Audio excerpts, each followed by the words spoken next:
Halo guys, jadi di sini saya akan menjelaskan apa itu polimorfis. Polimorfis adalah sebuah konsep OOP, Object Oriented Programming, di mana kelas dapat memiliki banyak bentuk, metode yang berbeda-beda.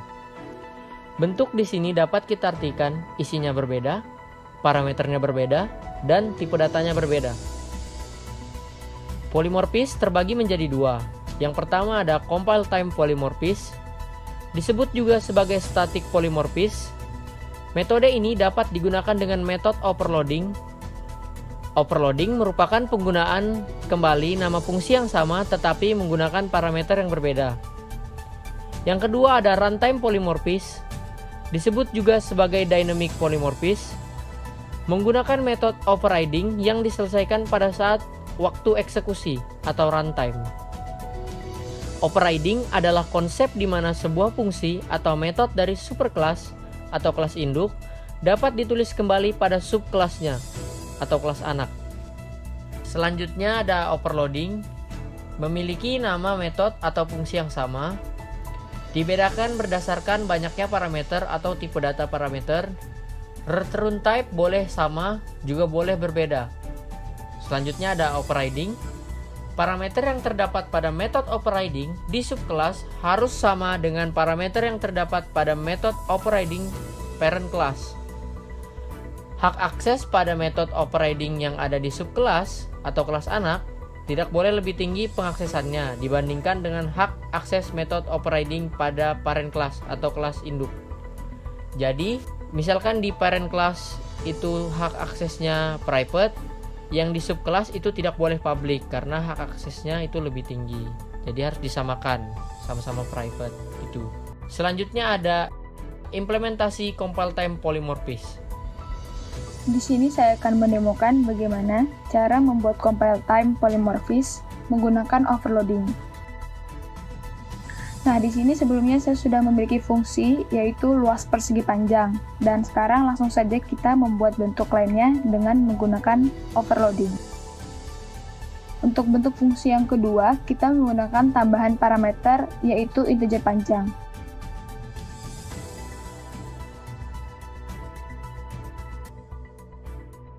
Dan untuk bentuk yang ketiga, sama seperti yang kedua, hanya saja menambah satu parameter lagi menjadi dua parameter, yaitu integer panjang dan integer lebar.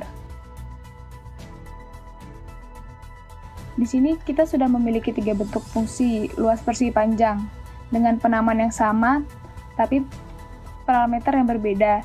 Yang pertama non-parameter, yang kedua memiliki parameter panjang, dan yang ketiga memiliki parameter panjang dan lebar. Maka langsung saja kita mencoba inisiasikan pada kelas main-nya.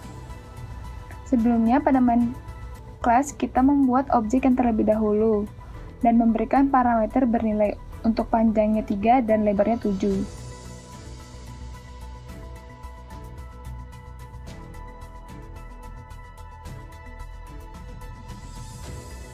Nah, sekarang kita coba manggil untuk yang pertama. Kita panggil tanpa menggunakan parameter. Dan yang kedua, kita menggunakan pemanggilan parameter panjang bernilai 5. Dan yang ketiga, kita memanggil dengan parameter panjang 6 dan lebar 7.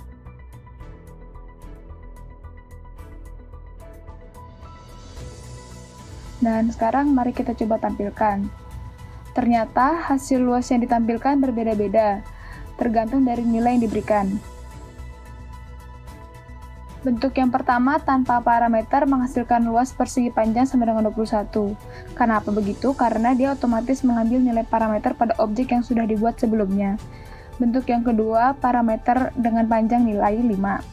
Menghasilkan luas persegi panjang sama dengan 35. Mengambil nilai lebar pada parameter objek yang sudah dibuat. Yang ketiga, mengambil parameter pada yang sudah ditentukan pada pemanggilan, sehingga hasilnya menjadi 42. Maka di sini kita sudah membuat compile time menggunakan overloading. Selanjutnya ada implementasi runtime polymorphis.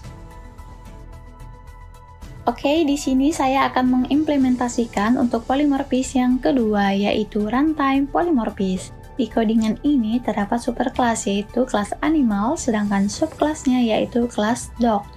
Di bagian kelas animal, terdapat fungsi cara berkembang biak yang nantinya akan menampilkan tulisan melahirkan, bertelur, ataupun bertelur melahirkan. Di mana kita harus menurunkan dulu sifat dari kelas orang tuanya ke kelas anaknya. Nah, di kelas anaknya ini akan dibuatkan lagi nih fungsi cara berkembang biak yang tertera di codingan yaitu public void cara berkembang biak dengan tampilan berbeda nantinya yaitu melahirkan. Oke, jadi langsung aja kita ke kelas main utama. Di kelas main utama ini, kita buatkan dulu objeknya yaitu animal object sama dengan new dog. Yang artinya ini sudah polimorfis. Langsung saja kita panggil objek dot cara berkembang biak. Lalu kita run programnya. Yang akan tampil nantinya pasti punya si kelas dog yang berisi tampilan melahirkan. Inilah salah satu contoh dari implementasi runtime polymorphis. Selanjutnya ada abstrak. Abstrak adalah kelas yang dibuat khusus untuk keperluan inheritance atau pewarisan, bertujuan untuk membuat definisi umum bagi kelas-kelas yang akan menjadi kelas turunannya nanti. Untuk mendeklarasikan sebuah abstrak kelas, digunakan keyword abstrak. Sebuah abstrak kelas pada dasarnya tidak jauh berbeda dengan kelas lainnya, yakni juga berisi metode yang menggambarkan karakteristik dari kelas abstrak tersebut. Bedanya, sebuah abstrak kelas bisa berisi metode tanpa diimplementasikan, artinya sebuah metode tanpa body.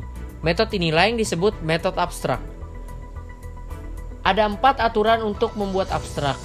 Yang pertama, jika sebuah kelas memiliki metode abstrak, maka kelas itu harus menjadi kelas abstrak. Yang kedua, sebuah kelas abstrak dapat saja memiliki metode yang tidak abstrak. Yang ketiga, jika sebuah kelas abstrak diturunkan menjadi kelas konkret, maka semua metode yang abstrak dari kelas abstrak tersebut haruslah ditulis ulang atau dibuat ulang di kelas konkretnya dan diberi detail dari metodenya. Yang keempat, jika metode abstrak diturunkan dan kelas turunannya adalah kelas abstrak, maka tidak perlu menulis ulang metode yang abstrak. Jadi jika kelas turunannya itu masih kelas abstrak, kita tidak perlu lagi menuliskan metode yang sama. Tapi jika kelasnya konkret, kelas turunannya tadi, maka kita harus mengkonkretkan apa yang abstrak pada parent kelasnya tadi. Selanjutnya ada implementasi abstrak. Oke, selanjutnya adalah implementasi dari kelas abstrak. Jadi, seperti yang terlihat di layar, saya sudah membuat sebuah kelas dengan nama bentuk yang kemudian saya abstrakkan. Kemudian kita harus membuat sebuah fungsi yang kita abstrakkan juga dengan keyword abstrak tentunya. Jadinya adalah public abstrak int luas gitu. Nah, perlu diketahui bahwa di kelas abstrak ini tidak harus berisikan fungsi-fungsi yang abstrak saja, namun bisa berisikan fungsi-fungsi non-abstrak atau fungsi-fungsi yang tidak abstrak gitu. Oke, selanjutnya jika kita ingin mengisi nilai pada kelas abstrak yang telah kita buat tadi, maka kita harus menurunkannya ke kelas anak gitu. Di sini kelas anaknya adalah persegi yang mempunyai atribut P dan L. Nah, kenapa sih harus diturunkan di kelas anak? Karena memang pengisian nilai abstrak tadi akan dilakukan di kelas anak agar menjadi kelas yang konkret gitu. Oke, kita langsung turunkan, kita extend, kemudian kita buat fungsi abstrak yang sama yang ada di kelas induk, yaitu public int luas gitu. Nah, perlu juga diketahui bahwa saat kita akan menurunkan kelas abstrak ke kelas anak, kita itu sudah harus mengkonkretkan apa yang abstrak pada kelas induknya gitu. Jadi semisal di kelas induknya ada fungsi luas yang abstrak, maka kita harus mengkonkretkan fungsi tersebut. Nah, konkret di sini apa sih artinya? Jadi artinya itu adalah fungsi atau kelas yang bernilai. Jadi dia tidak akan abstrak lagi. Di sini juga menggunakan metode override karena memang pewarisan.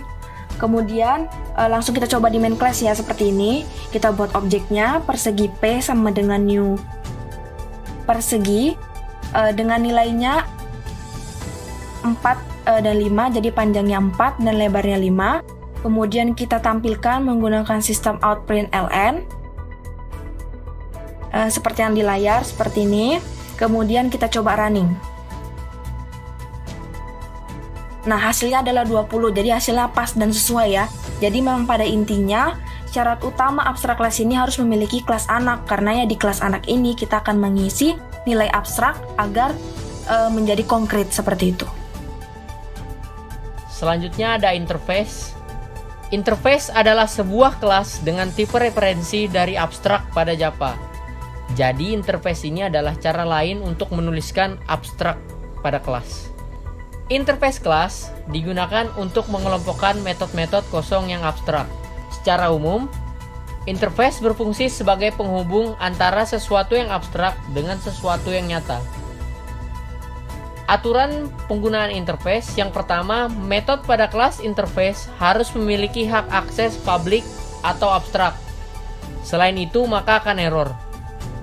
Yang kedua, untuk konstanta pada interface bersifat statik dan final. Yang ketiga, konsep inheritance pada abstrak sama dengan konsep implementasi pada interface dengan keyword implements. Jadi jika kita ingin mengimplementasikan sebuah interface pada kelas, itu menggunakan keyword implements. Selanjutnya ada implementasi interface. Selanjutnya adalah implementasi dari interface. Interface adalah sebuah kelas yang bereferensi pada abstrak kelas. Lebih simpelnya, wadah untuk menggabungkan fungsi-fungsi abstrak. Kelas interface fungsinya hanya boleh menggunakan hak akses publik atau abstrak. Di sini saya akan menggunakan publik, yaitu publik integer luas dan publik integer keliling. Kedua fungsinya nanti ini bernilai kosong dan abstrak, karena memang itulah sifat dari interface kelas ini. Selanjutnya, kita akan mengisi nilai pada fungsi di interface kelas. Untuk mengisinya, maka kita harus mengimplementasikan fungsi pada interface kelas ke subkelas dengan keyword implement. Di sini source code-nya adalah public class persegi. Nah, persegi ini adalah subkelasnya. Kemudian implement X. Nah, X ini adalah nama interface kelasnya, di mana di dalamnya terdapat atribut integer P dan L. Selain itu, terdapat juga fungsi publik persegi berparameter integer P dan L, yang di dalamnya terdapat konstruktor guna menunjuk nilai P dan L. Setelah itu, kita mulai mengisi nilai dari fungsi pada interface kelas. Fungsi publik integer luas akan diisikan nilai hasil perkalian P kali L, sedangkan publik integer keliling hasil penjumlahan P plus L. Alasan kelas interface harus diimplementasikan agar menjadi konkret, artinya fungsi-fungsinya memiliki nilai pasti. Alasan lainnya juga karena apabila tidak diimplementasikan akan terjadi error.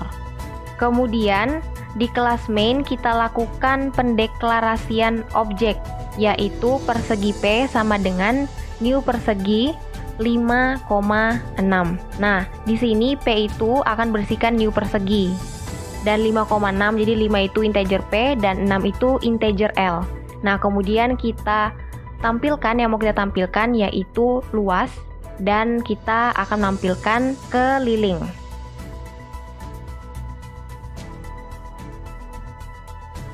Lalu selanjutnya kita run. Outputnya 30 dan 11. Nah, 30 ini nilai luas karena hasil perkalian dari P kali L, dan 11 itu keliling hasil penjumlahan P plus L. Yang terakhir, ada perbedaan antara interface dengan abstrak. Untuk interface yang pertama hanya boleh berisikan abstrak atau public method. Yang kedua, hanya dapat mendeklarasikan konstanta yang bersifat statik dan final. Yang ketiga, tidak bisa mengimplement kelas atau interface lainnya. Jadi, saat kita membuat interface itu tidak bisa mengimplementasi sebuah kelas atau interface lainnya. Pada abstrak, yang pertama bisa berisi abstrak dan non-abstrak method. Yang kedua, bisa mendeklarasikan konstan dan instan. Yang ketiga, suatu abstrak kelas hanya bisa mengextend satu abstrak kelas lainnya. Jadi tidak boleh 2 atau 3 atau lebih.